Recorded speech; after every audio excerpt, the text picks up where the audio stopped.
Baik, Assalamualaikum warahmatullahi wabarakatuh. Perkenalkan, nama saya Wahyudi Ramadan, Koas Angkatan 50, Universitas Sriwijaya. Saya selaku anak bimbingan dari Dr. Gigi Santi Hairani MSI pada diskusi interpretasi ekstraoral. Hari ini akan menjelaskan tentang area 1 dari interpretasi ekstraoral.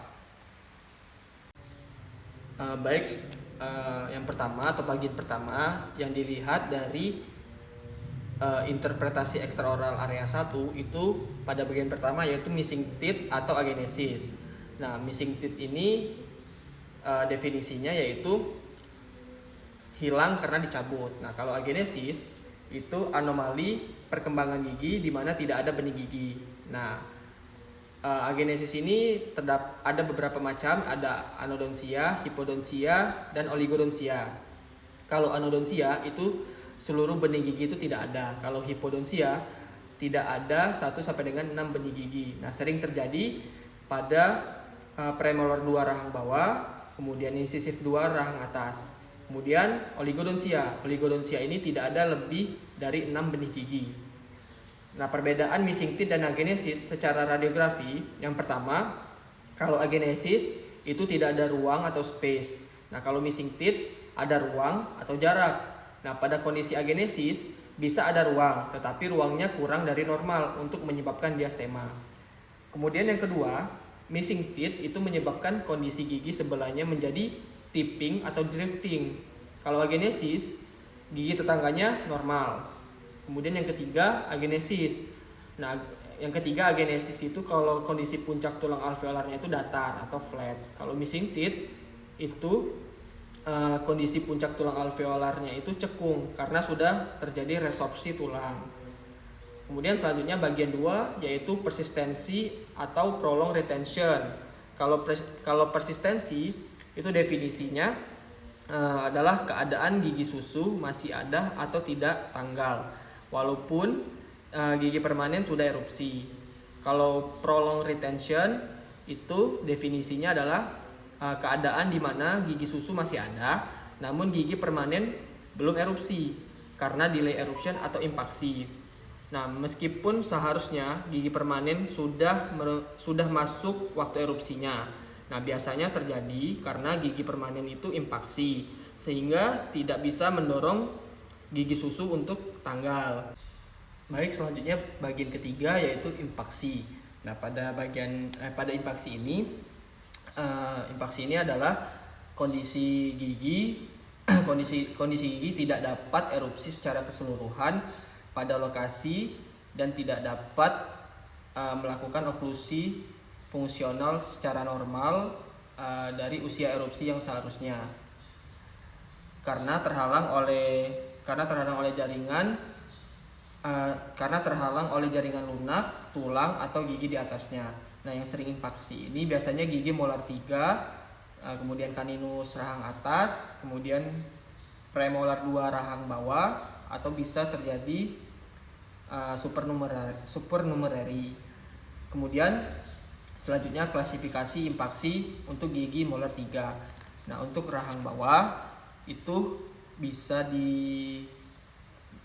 dinilai atau bisa diklasifikasikan berdasarkan posisi dan kelas. Nah, kalau rahang atas itu bisa diklasifikasikan berdasarkan posisi, kelas, kemudian keterlibatan sinus.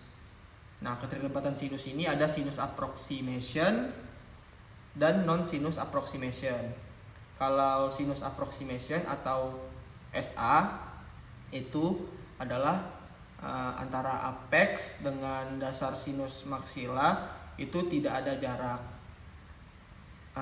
Dan kalaupun ada jarak itu ketebalan tulangnya itu kurang dari 2 mm.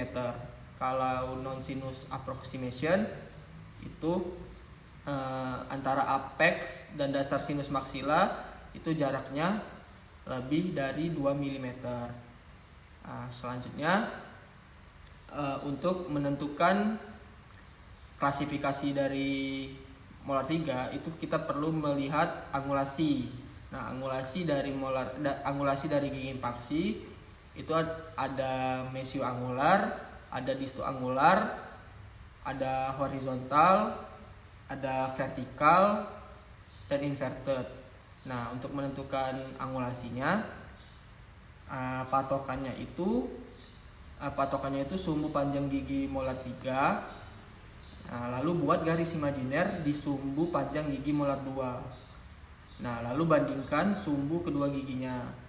Kemudian yang kedua, kelas. Nah, kelas ini ada kelas 1, kelas 2, dan kelas 3.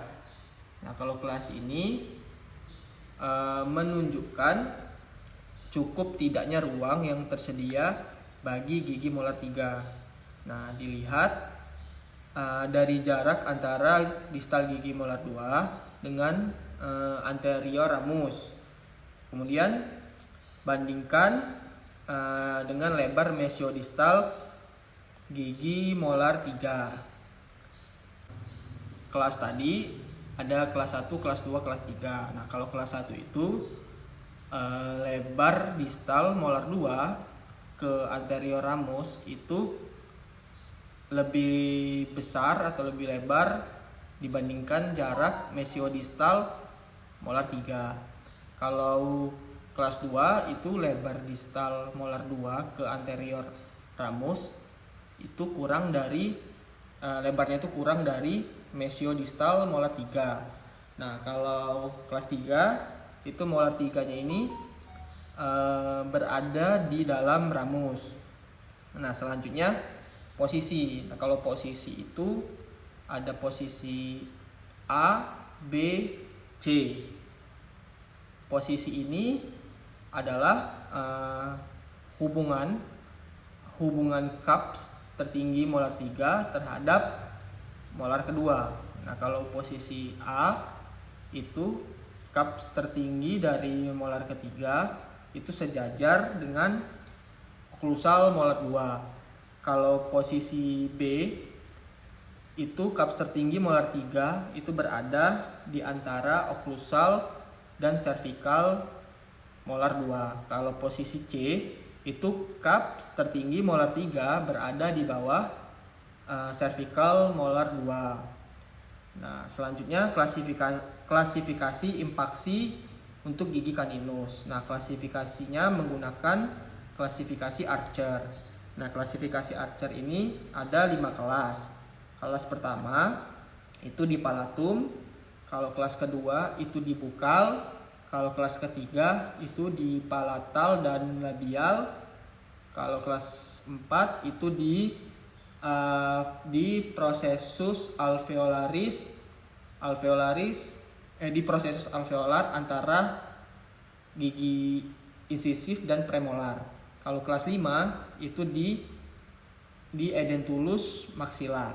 Kemudian selanjutnya pada bagian 4 yaitu kondisi mahkota. Nah, pada kondisi mahkota itu yang dinilai pada kondisi mahkota yaitu karies, kemudian evaluasi restorasi, fraktur mahkota, kalkulus, atrisi, abrasi, afraksi, anomali ukuran, bentuk, jumlah mahkota gigi, mikrodonsia atau makrodonsia, kemudian hipomineralisasi mahkota gigi, kemudian enamel hipoplasia, kemudian amelogenesis imperfecta. Nah, untuk melihat panduan interpretasi foto untuk menilai kondisi mahkota itu kita melihat densitas dan outline. Yang mana densitas dan outline ini untuk menilai atau melihat kalkulus dan karies. Nah, kalau kalkulus itu densitasnya itu sama seperti dentin dan ada penambahan outline biasanya. Kalau karies itu biasanya terdapat perubahan outline yang menjadi cekung. Baiklah, selanjutnya bagian kelima yaitu kondisi akar. Nah, yang dilihat dari kondisi akar ini adalah bentuk akar. Nah, bentuk akar ini bisa kita lihat lurus atau dilaserasi, kemudian jumlah akar itu apakah tunggal atau jamak, kemudian panjang bisa kita lihat pada saluran akarnya, kemudian kondisi apex atau foramen apikalnya lebar atau sempit, kemudian keadaan ruang ligamen periodontalnya, lamina dura, bifurkasi. Nah, apakah terjadi kelainan seperti terjadinya resorpsi akar eksterna fraktur akar atau karies servikal. Baik, selanjutnya bagian 6 yaitu kondisi alveolar crest dan furkasi. Nah, yang dinilai dari kondisi alveolar crest dan furkasi ini, yang pertama apakah terdapat kerusakan tulang atau ada tidaknya penurunan puncak tulang alveolar dan di daerah bifurkasi. Nah, alveolar crest itu adalah gambaran radioopak tipis yang bersambung dengan lamina dura yang berada di antara dua gigi bersebelahan atau interdental. Nah, kriteria normal alveolar crest yaitu yang pertama itu pada gigi anterior itu membentuk lancip atau meruncing. Kemudian yang kedua, pada gigi posterior itu membentuk flat atau datar. Kemudian yang ketiga, itu normalnya berjarak 0,5 sampai dengan 2 mm di bawah CEJ. Kemudian yang keempat, membentuk sudut tajam antara alveolar crest dengan lamina dura pada posterior. Kemudian yang kelima, puncak tulang alveolar sejajar terhadap garis imajiner yang terbentuk antara CEJ dua gigi yang bersebelahan. Nah, kalau ada kerusakan, itu yang dilihat yang pertama itu lokasi. Nah, lokasi ini di interdental. Nah, dilihat hanya bagian mesial atau distalnya saja atau keduanya. Kemudian yang kedua, itu perluasan. Nah, meluas sampai kemana? Misalnya mencapai 1/3 servikal akar, tengah, atau 1/3 apikal akar gigi. Kemudian yang ketiga itu pola kerusakan. Pola kerusakan ini ada horizontal dan vertikal. Nah, kalau horizontal itu kerusakan tulang dengan puncak tulang alveolar sejajar terhadap garis imajiner yang dibentuk dari CEJ dua gigi berdekatan dengan jarak lebih dari 2 mm di bawah CEJ. Kemudian kalau vertikal itu kerusakan tulang dengan puncak tulang alveolar berbentuk garis oblik terhadap garis imajiner yang ditarik dari CEJ dua gigi berdekatan yang berada lebih dari 2 mm di bawah CEJ. Kemudian yang keempat itu melibatkan furkasi atau tidak. Nah, melibatkan furkasi atau tidak ini kita bisa lihat terdapat gambaran kehilangan atau kerusakan tulang pada daerah percabangan akar gigi. Keterlibatan furkasi ini bisa kita nilai juga derajat keparahan kerusakan tulang. Nah, ada yang pertama itu very early involvement, kemudian yang kedua ada moderate involvement, kemudian yang ketiga ada severe involvement. Baik, selanjutnya distribusi kerusakan tulang untuk diagnosis periodontitis. Nah, distribusi kerusakan tulang ini untuk periodontitis ada dua, ada localized dan generalized. Kalau localized itu daerahnya terbatas kurang dari 30% jumlah gigi yang terlibat. Kalau generalized itu daerahnya luas lebih dari 30% daerah yang terlibat.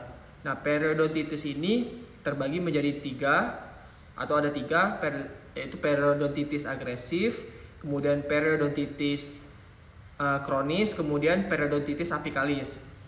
Kalau periodontitis agresif itu pola kerusakan tulangnya itu vertikal, kemudian mengenai gigi 11 atau 21, kemudian gigi 36 atau 46. Kemudian tidak atau disertai sedikit kalkulus atau ada kalkulus tapi sedikit. Kemudian kerusakan tulangnya parah, lebih dari 1/3 tengah akar. Kemudian usia yang terkait periodontitis agresif ini itu biasanya kurang dari 30 tahun atau dewasa muda. Kalau periodontitis kronis itu pola kerusakan tulangnya itu horizontal, kemudian tidak ada gigi khusus yang terkena. Kemudian selain itu disertai banyak kalkulus juga. Kemudian kerusakan tulangnya itu sebanding dengan banyaknya kalkulus yang ada. Kemudian usianya itu yang terjangkit biasanya lebih dari 30 tahun. Selanjutnya periodontitis apikalis. Ini tidak ada kerusakan tulang. Kemudian pelebaran ruang ligamen periodontalnya ini di 1/3 apikal. Kemudian terdapat gigi berlubang. Selanjutnya bagian ketujuh yaitu kondisi periapikal. Nah, pada kondisi periapikal ini yang dilihat itu yang pertama itu lokasi.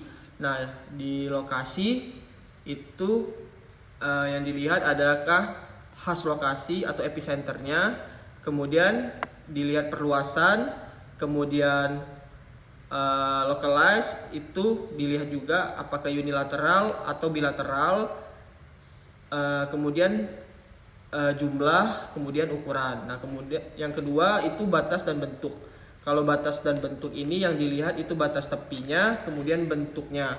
Kemudian yang ketiga itu struktur internal. Nah, di struktur internal ini yang dilihat apakah struktur internal ini radiolucent atau radio opak atau malah mix radiolucent radio opak. Kemudian yang keempat, efek terhadap jaringan sekitarnya, efek terhadap giginya, kemudian terhadap tulang, kemudian terhadap struktur sekitar. Baik, lanjut dari kondisi periapikal tadi, ada beberapa step untuk kita menilai kondisi periapikal. Yang step pertama tadi kita melihat lokasi dari kondisi periapikalnya. Nah, step pertama ini kita lihat lokasi untuk melihat apakah lesinya ini localized atau generalized. Nah, kalau localized itu jika lesi itu unilateral atau bilateral. Nah, kalau lesi unilateral itu biasanya kelainan seperti fibrosdisplasia. Kalau bilateral biasanya variasi normal, tetapi ada juga lesi yang bilateral seperti cherubism atau Paget disease. Kemudian kalau generalized itu jika lesi mengenai semua struktur tulang dari region maksilofacial. Kemudian dilihat juga pada lokasi itu perluasan. Nah, pada perluasan ini kita lihat posisi pada rahang. Nah, ada dua cara untuk membantu menegakkan diagnosis yang tepat berdasarkan posisi. Kita lihat yang pertama itu epicenternya di mana. Kemudian yang kedua kita lihat beberapa lesi cenderung ditemukan pada lokasi yang khas atau spesifik. Kemudian selanjutnya pada lokasi kita lihat itu lesinya ini single atau multiple.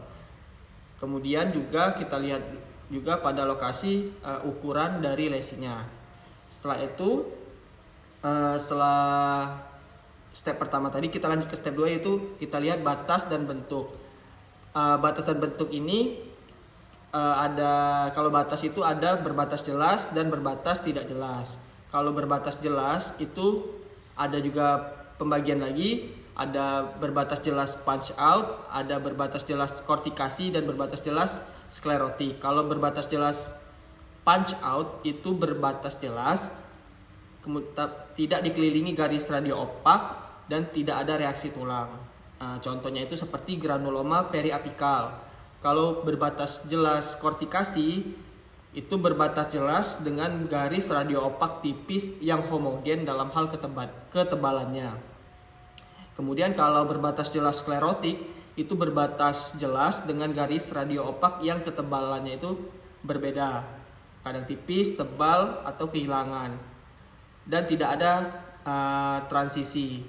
Kemudian selanjutnya berbatas jelas yang berbatas tidak jelas. Nah, kalau berbatas tidak jelas ini ada dua, ada blending border, kemudian ada invasif. Nah, kalau blending border ini berbatas tidak jelas atau mix antara tulang trabekula normal dan tulang trabekula abnormal. Kemudian ada invasif. Nah, kalau invasif ini batas lesi itu tidak jelas, menunjukkan sedikit atau tidak ada tulang trabekula normal pada tepi lesi yang menandakan adanya destruksi tulang.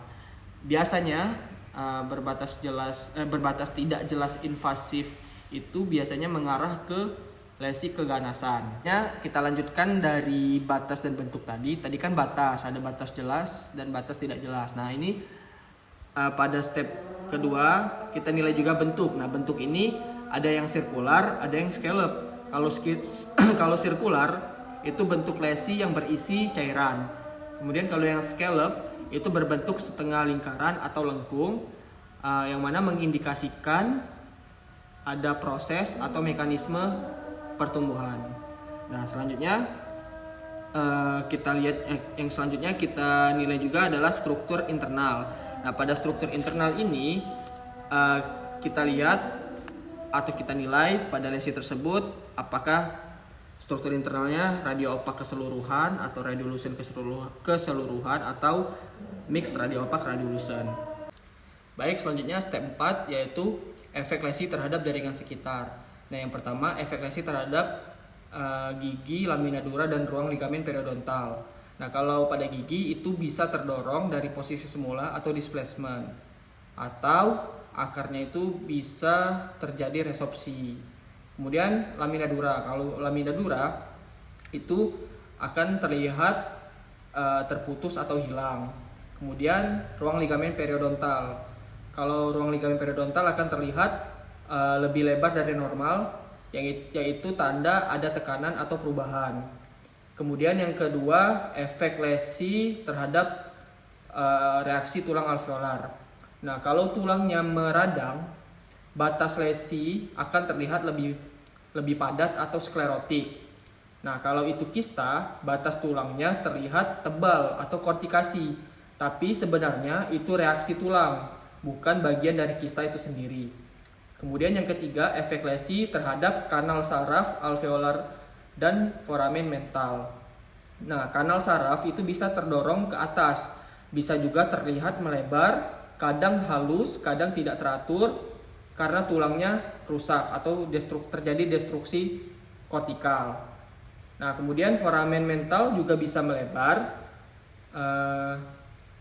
Kemudian yang keempat, efek lesi terhadap batas tulang dan reaksi periosteal. Nah, kalau lesi tumbuhnya lambat, itu tulangnya bisa ikut mengembang secara perlahan.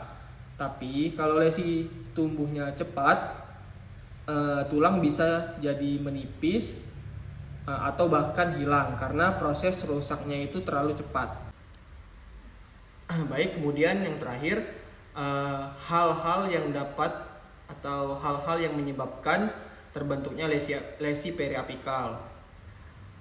Yang pertama itu karies yang mencapai pulpa. Yang kedua itu terjadi kegagalan pasca PSA. Kemudian yang ketiga itu terjadi obliterasi akar setelah PSA. Kemudian yang keempat terjadi fraktur mahkota. Kemudian yang kelima terjadi traumatik oklusi. Kemudian yang keenam itu terjadi atau terdapat restorasi yang besar.